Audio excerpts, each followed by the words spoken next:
Hello, this is my first video, so a couple of apologies up front. I have been editing with the Movie Maker, which is the equivalent of putting together a skyscraper with drinking straws and chewing gum.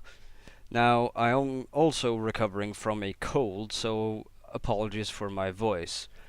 The game is, of course, Space Marine, and it's the first attempt of Relic Entertainment to make a third-person shooter.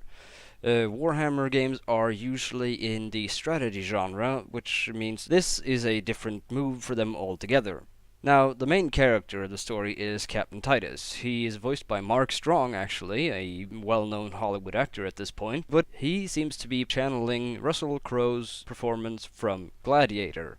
Whenever dialogue starts up, you're almost expecting him to go into his big speech about what we do in life echoes in eternity. That being said, the dialogue is probably some of the better works of audio in this game. The rest is mostly screaming and punching and sawing. It sounds like somebody's beating up a wet sofa.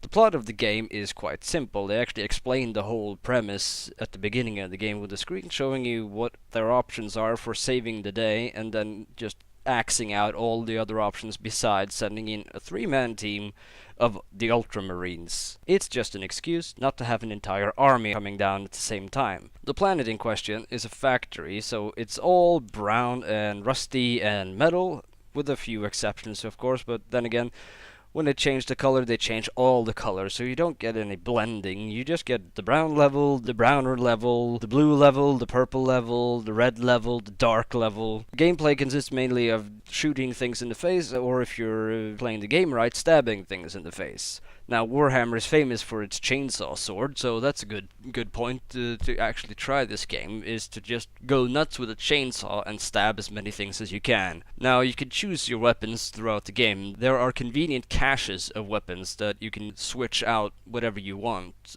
Sometimes you do get forced to use specific weapons, but then again, it's because progression requires that you use like a sniper rifle. Now, boss battles is a part of this game where they really drop the ball. Bosses are, well, they're not there. There's one actual boss.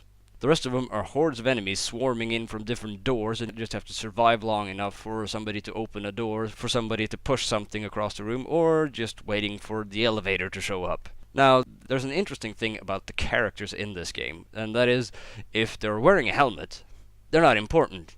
The people without helmets, those are the ones you look out for, because people without helmets are the ones who survive, strangely enough, in a war where you have laser guns and other bullets flying all over the place. A lot of these people also have massive scars. You actually run into a guy who's replaced a lot of his skull with a metal plate. He also looks like the lead singer from Rammstein after a 3-week vodka binge and then getting dumped in a vat of grease. So, my personal opinion about this game is, it's okay, it's middle of the road. It's a guitar with one string. Sometimes the string really catches you and you just play the fuck out of that one string, but it doesn't really scale anywhere.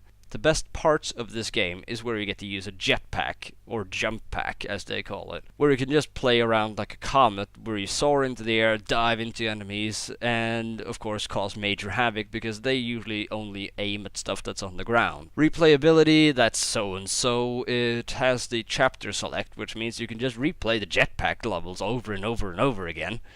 This function is actually crucial to completing some of the achievements in the Steam version of the game. There are achievements requiring you to use 2 specific weapons for an entire chapter. You can, of course, cheat by loading only the last section of the chapter and playing that, provided that you have the weapons available, of course. The other achievements, like kill as many things as you want to, or complete the game on hard, those are for absolute completionists. Now, this is just my opinion. Yours may differ.